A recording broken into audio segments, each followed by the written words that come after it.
श्री गुरुदेव भगवान की जय। श्रीमद् भगवद गीता के 7वें अध्याय में श्री भगवान ने कहा है कि ज्ञान नेत्रों से यदि देखा जाए तो एक परमात्मा के सिवा कुछ भी नहीं है। सर्वम खलमिदं ब्रह्म, सर्वम खलमिदं जगत। संसार की हर वस्तु में मेरा दर्शन कैसे करो, है वही, लेकिन जो हमें दिखाई नहीं देता तो उसका दर्शन हम कैसे करें, यह इस अध्याय में अच्छी प्रकार से बताया है, सिखाया है। पहले बताया समोहम सर्वभूतेषु या मयि सर्वमोदम पुरोतम सूत्रे मणगणा एव। अर्थात पंच तत्व दिख रहे हैं, उनमें भी सारभाग मैं ही हूँ। जो पंच तत्व हैं, पंच तत्व से शरीर बना है तो उसका सारभाग भी मैं ही हूँ। जल में रस, सूर्य चंद्रमा की प्रभा, सर्व वेदों में प्रणव ओमकार, मनुष्यों में मनुष्यता, आकाश में शब्द, सब मैं ही हूं। अब पृथ्वी की बात कहते हैं। पुण्यो गंध्या पृथिव्यां च तेजश्चास्मि विभावसौ, जीवनम सर्वभूतेषु तपस्यास्मि तपस्विषु।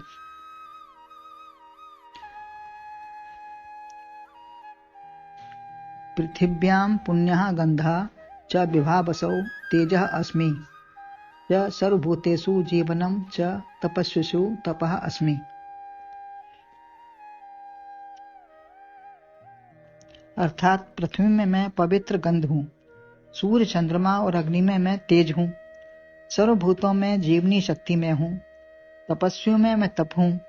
किंतु इन वस्तुओं से उसका सारभाग जो वह है वह निकाल लें तो बचेगा क्या। उक्त वर्णन के अनुसार जो सार भाग परमात्मा का है, अगर उसको निकल जाए तो क्या बचेगा। तो सार भाग के बिना कुछ है ही नहीं सार। अतः सार भाग वही परमात्मा है जिसे ग्रहण करने के लिए पुरुषार्थ करना पड़ता है। जिसको जानने के लिए है दूर नहीं, देरी नहीं, लेकिन जानने के लिए हमको पुरुषार्थ करना पड़ेगा, उसमें जिज्ञासा और भाव बनाना पड़ेगा। सात्विक श्रद्धा ध्यान सुहाई। जैसे गौ पालो, बछड़ा पालो, उसको दुहो, दूध को उबाल लो, ठंडा करो, जामन दें, मथें, तब घी बनाकर ठंडा करें। अतः कितना परिश्रम करना पड़ता है। ऐसे ही संसार में कितना परिश्रम, उद्योग करना पड़ता है। पुरुष या महिलाओं सभी को अपना पेट भरने के लिए ही उद्यमी व परिश्रमी होकर पुरुषार्थ करना पड़ेगा। बिना पुरुषार्थ के कुछ भी नहीं मिलेगा। धनोपार्जन, मकान, भोजन, स्वाध्याय, स्वास्थ्य, सभी के लिए भोजन, सभी के लिए संयम, औषधि, उपचार करना पड़ता है। अतः क्या परमात्मा बिना पुरुषार्थ के मिलेगा। इसे प्राप्त करने की रुचि होती तो परिश्रम करते। यदि प्राप्त करना चाहेंगे तो परिश्रम होगा ही। यदि कुछ नहीं करते तो जिज्ञासा या रुचि नहीं है। कुछ करने के लिए, कुछ पाने के लिए कुछ छोड़ना या पकड़ना पड़ता है। तो हमें रुचि होगी तभी उस ओर लगेंगे हम। सर्व सुलभ होते हुए भी उसने अपने को इतना गूढ़ व रहस्यमय बना दिया है कि पुरुषार्थ करने वालों को ही मिल पाता है।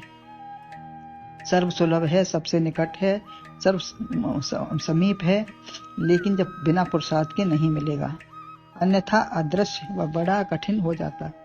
जैसे एक पुष्प है, परंतु उसका गुण, गंध व सार भाग लेना चाहते हैं तो परिश्रम करना पड़ेगा, तभी मिलेगा।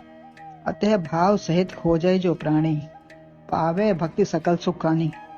तो जब भाव सहित खोजेंगे तभी भक्ति या कोई भी चीज मिल पाएगी। प्रेम से परिश्रम हो तो मैं सर्वत्र हूँ। पृथ्वी में मैं पवित्र गंध हूँ। पृथ्वी कार्य है, तन्मात्रा कार्य गंध है।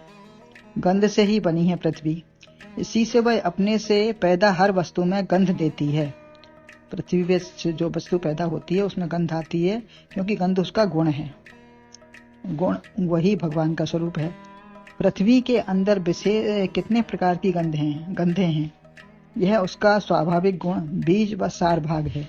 वही भगवान कहते हैं वो मैं हूँ। पृथ्वी को प्रणाम किया तो वह उस परमात्मा को ही हुआ।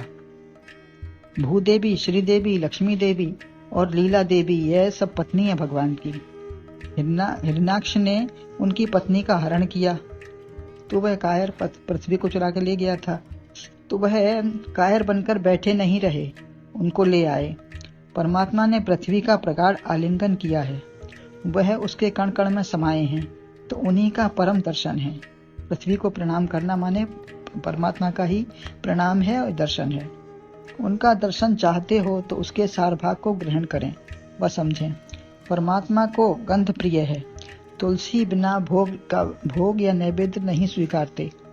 प्रसाद में तुलसी की गंध परमात्मा की है।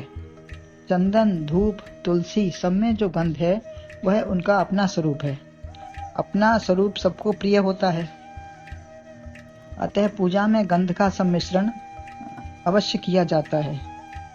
दीपक, हवन सब में सुगंध रूप परमात्मा ही व्याप्त है। संसार देह वस्तुओं का अध्यास छोड़कर रस रूप से विद्यमान गंध का अध्यास करो। वस्तुओं का अध्यास छोड़कर उसमें जो गंध का वह है, उसमें गंध को भगवान सार भाग को पहचान कर उसी का अध्यास हो तो अपने में सम्मिलित होकर उसकी उपलब्धि होगी। गंध का रूप का सम्मिश्रित करो, तब वह स्वरूप की प्राप्ति होकर परमात्मा की प्राप्ति हो जाती है।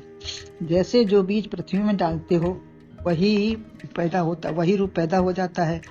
ऐसे ही जो भावना बनाओ, गंध संकल्प रूप की सिद्धि वही मिल जाएगी। संसार भाव रूप है, पृथ्वी के अंदर सब भरा है। उसी का अंश मेरा शरीर है। हमारा जो शरीर है वो पृथ्वी का एक अंश है। अतः स्वार्थ, शरीर अध्यास, पुत्र, परिवार, धन का लोभ, लालच, मोह छोड़कर परमात्मा से एकता करो, फिर सब तुम्हारा ही है। जो चाहे सो ले लो। उसकी सृष्टि में कोई न कमी है न कहीं कुछ दूर है। जैसे पति का सब कुछ पत्नी का है, करने वाला स्वार्थ रहित अवस्था परिस्थिति को देखकर भी कोई काम करता है, वह क्योंकि वह स्वामिनी है। तो क्या भेदभाव, अलगाव, नाम रूप करने की जरूरत है? कोई अलगाव की कोई जरूरत नहीं है, जब एक ही है तब। उपहार भी एक ने ही दिया, तब भी वह संगठन से परिवार का ही माना जाता है। कोई परिवार में एक उपहार देता है तो परिवार का ही माना जाता है संगठन के कारण। कोई अपनी आत्महत्या नहीं करता। दुष्ट जन आग भी लगा सकता है, चोरी भी करवा सकता है, परिवार, धन सब कुछ दांव पर लग सकता है, परंतु अपनी हानि अपने आप कोई नहीं करता। क्योंकि जब हम ही सब में हैं तो बुद्धि से विचार करके यथोचित व्यवहार हो। अपनी हानि कोई नहीं करता, तो अगर हम सबको अपना मानेंगे तो हम किसी की हानि क्यों करेंगे? तो इसलिए सबसे यथोचित व्यवहार हो, तो कहीं भेद है ही नहीं, आवश्यकता भी नहीं है उसकी। दुराव छिपाव ना हो, बिल्कुल मिलजुल कर काम हो। कोई कुछ लेकर जाएगा नहीं, फिर क्या अलगाव या द्वैत? भाव व गंध रूप से परमात्मा ही है। अतः पृथ्वी में गंध मैं हूँ यानी परमात्मा ही है। विभा असौ, विशेष रूप से कांति, धन में तेज मैं हूँ। सूर्य, चंद्रमा, अग्नि ही कांतिमान धन है, तेज है, प्रभा है। वह विशेष रूप से ज्योतिमान है। यही तेज जीवन देता है। उष्णता, शीतलता दोनों चाहिए। अग्नि में पकाने की शक्ति चाहिए, तभी अग्नि है। जहाँ जहाँ उष्णता है शरीर में, अग्नि में, वह सब तेज है, प्रकाश है, यानी सार तत्व है जो न गर्म है न ठंडा है। किसी के व्यक्तित्व पर, किसी के मुख पर तेज होता है, वो भी उसी का है, प्रमुख पर परमात्मा का ही रूप है। सूर्य, चंद्रमा में जिह्वा में बोलना, रसना से रस लेना, रक्त में संचारण, इंद्रियां, मन, बुद्धि सब में शक्ति रूप से विद्यमान परमात्मा ही सब मेरा ही स्वरूप है। उस स्वरूप का दर्शन करो तो कहीं कुछ अलग नहीं है, द्वैत नहीं है, अलगाव नहीं है। बोलो गुरुदेव भगवान की जय।